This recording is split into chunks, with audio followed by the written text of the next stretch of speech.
अरुणाचल प्रदेश विधानसभा चुनाव 2024 में भाजपा को प्रचंड बहुमत मिला है। राज्य की 60 विधानसभा सीटों में से भाजपा ने 46 पर जीत दर्ज की है। नेशनल पीपल्स पार्टी के खाते में 5 सीटें आई हैं।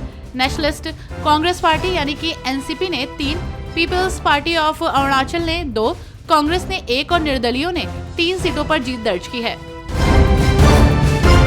दिल्ली के मुख्यमंत्री अरविंद केजरीवाल अंतरिम जमानत की अवधि खत्म होने पर आज तिहाड़ जेल में आत्मसमर्पण करेंगे। इससे पहले सीएम केजरीवाल दिल्ली के राजघाट और हनुमान मंदिर में दर्शन कर पार्टी कार्यकर्ताओं को संबोधित करने पहुंचे। इस दौरान केजरीवाल ने कहा कि आम आदमी पार्टी जरूरी नहीं बल्कि देश जरूरी है। आपका बेटा दोबारा जेल जा रहा है। मैंने तानाशाही के खिलाफ आवाज उठाने की कोशिश की है। कांग्रेस नेता और जयपुर संसदीय क्षेत्र से उम्मीदवार प्रताप सिंह खाचरियावास ने राजस्थान में 15 सीटें जीतने का विश्वास जताया है। बीते 1 जून को आए एग्जिट पोल में कांग्रेस पार्टी को 2 से 7 सीटें मिलने का अनुमान लगाया जा रहा है। इसी के साथ ही प्रताप सिंह ने ये भी दावा किया है कि इंडिया गठबंधन केंद्र में सरकार बनाएगा। बिहार के पटना में केंद्रीय मंत्री गिरिराज सिंह ने आरजेडी और कांग्रेस पर निशाना साधा। उन्होंने कहा कि हार की बौखलाहट आरजेडी में इतनी ज्यादा है कि सारण में भी आरजेडी की गुंडागर्दी देखी गई। इतना ही नहीं, गिरिराज सिंह ने रामकृपाल यादव पर हुए हमले का जिम्मेदार आरजेडी को ठहराया है। सिक्किम विधानसभा चुनाव 2024 के परिणाम आ चुके हैं। प्रेम सिंह तमांग की पार्टी सिक्किम क्रांतिकारी मोर्चा ने एक तरफा प्रदर्शन किया और राज्य की 32 में से 31 सीटों पर जीत दर्ज की। सिक्किम डेमोक्रेटिक फ्रंट के खाते में सिर्फ 1 ही सीट आई है। इसके अलावा एसडीएफ के वोट शेयर में भी भारी गिरावट आई है।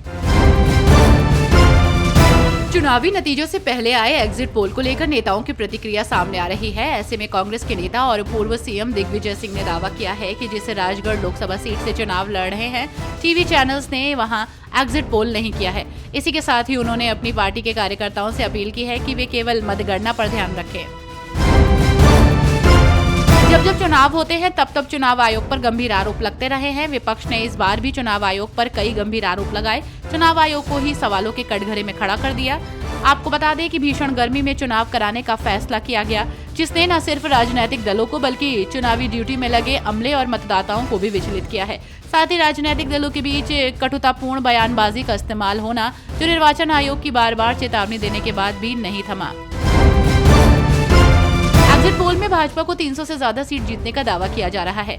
इस बीच केंद्रीय मंत्री रामदास अठावले ने एग्जिट पोल पर बड़ा दावा किया है।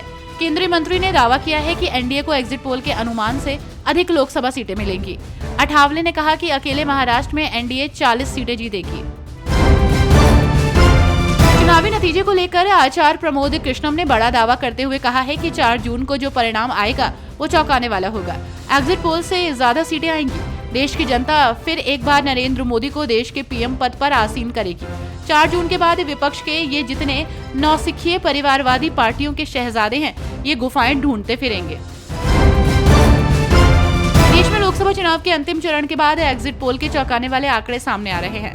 महाराष्ट्र में किसी एग्जिट पोल ने महायुति की जीत का दावा किया है, तो कहीं महाविकास आघाड़ी को कुछ सीटों पर बढ़त दिखाई है। इस बीच असली पार्टी और नकली पार्टी में जनता ने किसका साथ दिया है, ये बड़ा सवाल है।